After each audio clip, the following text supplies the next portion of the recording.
तो जैसा कि पिछले एपिसोड में हमने देखा था, जो झाओ शैन होता है वो चैंग फैंग के ऊपर काफी ज्यादा गुस्सा हो जाता है और अब वो गुस्से के कारण ब्रेक थ्रू कर डिवाइन डोर रियलम में आ जाता है। और झाओ शान को डिवाइन डोर रियलम में ब्रेक थ्रू करता हुआ देखकर मास्टर बुफान भी थोड़े से शौक हो जाते हैं और वे शौक होते हुए बोलते हैं कि ये तो ब्रेक थ्रू कर डिवाइन डोर रियलम में आ गया। और अपने डिसाइपल को डिवाइन डोर रियलम में ब्रेक थ्रू करता हुआ देखकर जो वैंग होता है वो काफी ज्यादा खुश हो जाता है और वो खुश होते हुए बोलता है कि अरे वाह, झाओ शान ने तो अब डिवाइन डोर रियलम में ब्रेक थ्रू कर लिया। मुझे लगता है कि अब चैंग फैंग के लिए काफी ज्यादा मुसीबत बनने वाली है, क्योंकि झाओ शान पहले से ही बहुत ज्यादा पावरफुल था और अब डिवाइन डोर रियलम में आने के कारण उसकी पावर और भी ज्यादा बढ़ जाएगी। और वहीं दूसरी तरफ हम ली युआन फैंग को देखते हैं, जो कि बहुत ही ज्यादा खुश होते हुए अपने मन में सोचता है कि लगता है आज गॉड मेरा साथ दे रहे हैं, क्योंकि अब तो जो झाओ शान है वो डिवाइन डोर रियलम में आ गया है और चैंग फैंग उसके हाथों से अब चिंता नहीं बचेगा। और ली युआन फैंग के इतना सोचते हैं हम रैनी जी को देखते हैं, जो कि बहुत ही ज्यादा खुश हो रही होती है और खुश होते हुए सेम यही बातें बोल रही होती है कि चैंग फैंग तुम तो खत्म हो गए अब। जिसके बाद अब हम दोबारा से झाओ शैन को देखते हैं, जो कि अभी भी पावर अप कर ही रहा होता है और उसकी ऐसी पावर को देखकर जो चैंग फैंग होता है वो यूनर से बोलता है कि यूनर तुम्हें यहाँ से जाना चाहिए।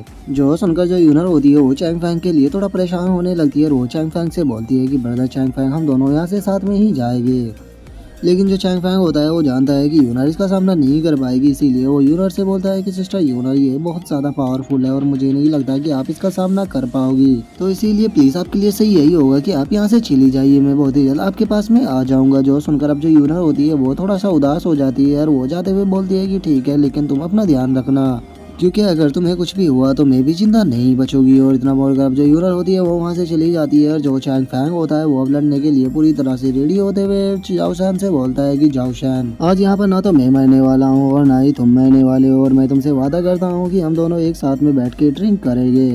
लेकिन हम देखते हैं कि जो झाओ शैन होता है वो चैंग फैंग की बात के ऊपर कोई भी ध्यान नहीं दे रहा होता और अब हम देखते हैं कि आसमान के ऊपर से उसके ऊपर आकर 4 लाइटें गिरती है। और अब 4 लाइटों को गिरता हुआ देखकर जो वैंग होता है वो बहुत ही ज्यादा एक्साइटेड हो जाता है और वो खुश होते हुए बोलता है कि अरे वाह, इसके ऊपर तो 4 लाइटें गिरी है, इसका मतलब झाओ शैन के पास में अब 4th ग्रेड की मार्शल स्पिरिट आ गई है। जब कोई कल्टीवेटर हाउटियान रियलम से ब्रेक थ्रू कर डिवाइन डोर रियलम में जाता है तो उसे हेवन, अर्थ, ज्वान या येलो इनमें से एक एनर्जी मिलती है, जो कि उसे एनर्जी प्रोवाइड करती है पावरफुल बनने के लिए। और पिछले 50 सालों में हमारे किंग कॉन्ग सेक्ट के अंदर कोई भी डिसाइपल ऐसा नहीं हुआ जिसने कि 4th ग्रेड की मार्शल स्पिरिट को जगाया हो। झाओ शैन ने सच में कमाल कर दिया, अब हमारे सेक्ट के अंदर भी एक पावरफुल डिसाइपल आ चुका है। जो सुनकर अब जो ली युआन फैंग होता है वो वैंग के पास आकर उसको कांग्रेचुलेट करते हुए उसे बोलता है कि एल्डर वैंग, मुबारक हो, आपके सेक्ट के अंदर एक काफी पावरफुल डिसाइपल आ गया है, मुझे लगता है कि अब जो आपका सेक्ट हो भी काफी अच्छे से राइज करेगा। लेकिन हम देखते हैं कि ली युआन फैंग की इस बात को सुनकर जो मास्टर बुफान होते हैं उन्हें थोड़ा गुस्सा आने लगता है और वह गुस्से में अपने मन में सोचते हैं कि ये बंदा फिर से यहाँ पर मुझे गुस्सा दिलाने की कोशिश कर रहा है।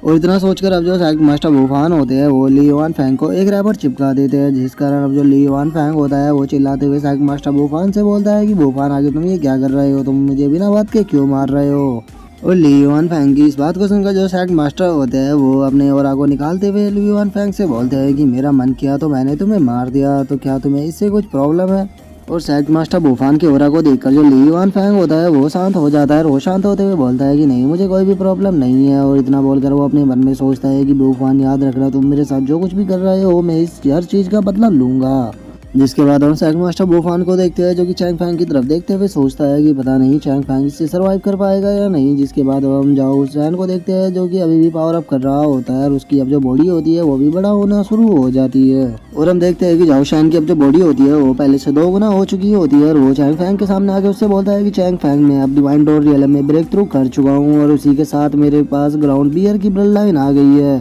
तो इसीलिए मुझे नहीं लगता कि तुम मुझे हरा पाओगे, तो मेरे रास्ते से चुपचाप हट जाओ, मैं उस वोमैन को मारने के लिए यहाँ से जा रहा हूँ। लेकिन हम देखते हैं कि जो चैंग फैंग होता है उसे झाओ शैन की बातों को सुनकर कोई भी फर्क नहीं पड़ता और वो झाओ शैन से बोलता है कि भूल जाओ, मैं तुम्हारे रास्ते से नहीं हटने वाला, तुम्हें पहले मुझसे फाइट को करना होगा। जो सुनकर अब जो झाओ शैन होता है वो भी फाइट के लिए रेडी हो जाता है और वो चैंग फैंग की तरफ अटैक करते हुए बोलता है कि ठीक है, तो फिर पहले तुम ही मरो। जो सुनकर चैंग फैंग भी बोलता है कि ठीक है, तो मैं भी तुम्हारी स्ट्रेंथ को चेक करता हूँ। और इतना बोलकर हम देखते हैं कि उन दोनों के पंच आपस में टकरा जाते हैं। लेकिन चूंकि अब झाओ शैन की पावर काफी ज्यादा बढ़ चुकी थी, जो चैंग फैंग होता है वो झाओ शैन के सामने नहीं टिक पाता और वो पंच के प्रेशर के कारण जाके पीछे पेड़ से टकराता है, जिस कारण हम देखते हैं कि उसके मुंह से भी ब्लड आने लगता है। और जो झाओ शैन होता है वो वहाँ से जाते हुए चैंग फैंग से बोलता है कि चैंग फैंग, मैंने तुम्हें बोल दिया कि तुम मुझे नहीं रोक पाओगे, तो तुम मेरा यहाँ पर इंतजार करो, मैं उस वोमैन को मारने के बाद फिर तुम्हें भी खत्म करने के लिए आऊँगा। और इतना बोलकर झाओशान वहाँ से जा रहा होता है, लेकिन तभी हम देखते हैं कि जो चैंग फैंग होता है वो वहाँ पर आ जाता है और वो वहाँ पर आते हुए बोलता है कि मेरे और रहते हुए तुम कहीं भी नहीं जा पाओगे। और इतना बोलकर जो चैंग फैंग होता है वो झाओशान को एक पंच मारता है, जिस कारण हम देखते हैं कि जो झाओशान होता है वो काफी पीछे जाकर गिरता है।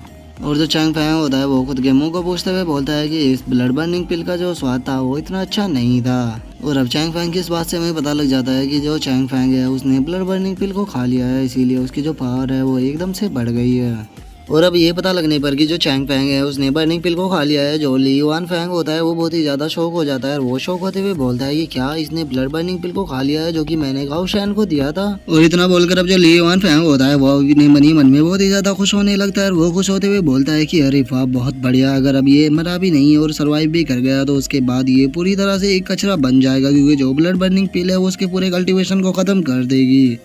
जिसके बाद अब जो वांग होता है वो सेक्ट मास्टर बूफान से बोलता है कि सेक्ट मास्टर बूफान, मुझे नहीं लगा था कि आपका डिसाइपल कुछ इस तरह की हरकत करेगा। उसने ये अच्छा नहीं किया, क्योंकि जो ब्लड बर्निंग पिल है वो उसने अगर उसे खाने के बाद झाओशान को हरा भी दिया तो उसके बाद भी उसका कल्टीवेशन पूरी तरह से खत्म हो जाएगा। और उन लोगों की इस तरह की बातों को सुनकर जो सेक्ट मास्टर बूफान होते हैं वो चैंग फैंग की तरफ देखने लगते हैं। और वे देखते हुए अपने मन में सोचते हैं कि चैंग फैंग आखिर तुमने ऐसा क्यों किया। और वहीं दूसरी तरफ जो रैन यूजी होती है वो तो मन ही मन में बहुत ही ज्यादा खुश हो रही होती है। और वो खुश होते हुए अपने मन में सोचती है कि बहुत बढ़िया, मेरी सारी टेंशनें आज खत्म हो गई। जिसके बाद हम झाओशान को देखते हैं, जिससे कि चैंग फैंग के ऊपर बहुत ही ज्यादा गुस्सा आने लगा होता है। और वो गुस्से में चिल्लाते हुए चैंग फैंग से बोलता है कि चैंग फैंग, क्या तुमने अभी ब्लड बर्निंग पिल को खाया है? आखिर तुम इतने बड़े बेवकूफ कैसे हो सकते हो? क्या तुम नहीं जानते कि इस ब्लड बर्निंग पिल को खाने के बाद अब तुम्हारा कल्टीवेशन नहीं बचेगा? आखिर तुम एक वुमन को बचाने के लिए अपने कल्टीवेशन को तबाह कैसे कर सकते हो? और झाओशान की इस बात को सुनकर जो चैंग फैंग होता है वो मुस्कुराते हुए इस झाओशान से बोलता है कि झाओशान सिस्टर यूनर को बचाने के लिए मैं केवल अपने कल्टीवेशन को ही नहीं बल्कि अपनी जान को भी दे सकता हूँ। जो सुनकर अब जो झाओशान होता है वो बहुत ही ज्यादा शौक हो जाता है। और वो शौक होते हुए चैंग फैंग से बोलता है कि चैंग फैंग, मुझे यकीन नहीं होता कि तुम केवल एक वुमन के लिए अपने पूरे कल्टीवेशन को तबाह करने के लिए तैयार हो। चैंग फैंग, सच में तुमने मुझे बहुत ही ज्यादा डिसअपॉइंट कर दिया है। मैंने कभी भी नहीं सोचा था कि तुम्हारी सोच इस तरह की होगी कि तुम एक वुमन के लिए अपनी कल्टीवेशन को भी तबाह करने के लिए तैयार हो जाओ। लेकिन अब मैं तुम्हें डिसअपॉइंट नहीं करूंगा, अब हम दोनों की फाइट होगी। और पहले मैं तुम्हें यहाँ पर मारूंगा और तुम्हें मारने के बाद उस वुमन को भी खत्म कर दूंगा, जिसके कारण तुम अपने कल्टीवेशन की कुर्बानी दे रहे हो। और झाओशान की इस बात को सुनकर जो चैंग फैंग होता है वो झाओशान की तरफ देखते हुए उससे बोलता है कि झाओशान, मेरा उस ड्रीम कल्टीवेशन कर पावरफुल बनना नहीं है, बल्कि मेरा ड्रीम है कि जिससे मैं प्यार करता हूँ उसके साथ लाइफ टाइम रहूँ। जो सुनकर अब जो झाओशान होता है वो चैंग फैंग की तरफ गुस्से में अटैक करने के लिए बढ़ने लगता है। और वो चैंग फैंग की तरफ अटैक करते हुए उससे बोलता है कि चैंग फैंग, मुझे तुम्हारी कोई भी बकवास नहीं सुननी, तुम्हारी जो रिस्पेक्ट थी वो मेरे दिल से खत्म हो चुकी है। और अब झाओशान के इतना बोलते के साथ ही हमारा जो आज का एपिसोड है वो यहीं पे खत्म हो जाता है। तो अब नेक्स्ट एपिसोड में देखेंगे कि आगे क्या होता है। अगर आप लोगों को वीडियो अच्छी लगी हो तो लाइक करना, चैनल को सब्सक्राइब करना। मैं मिलता हूँ नेक्स्ट एपिसोड में, तब तक के लिए बाय बाय गाइस।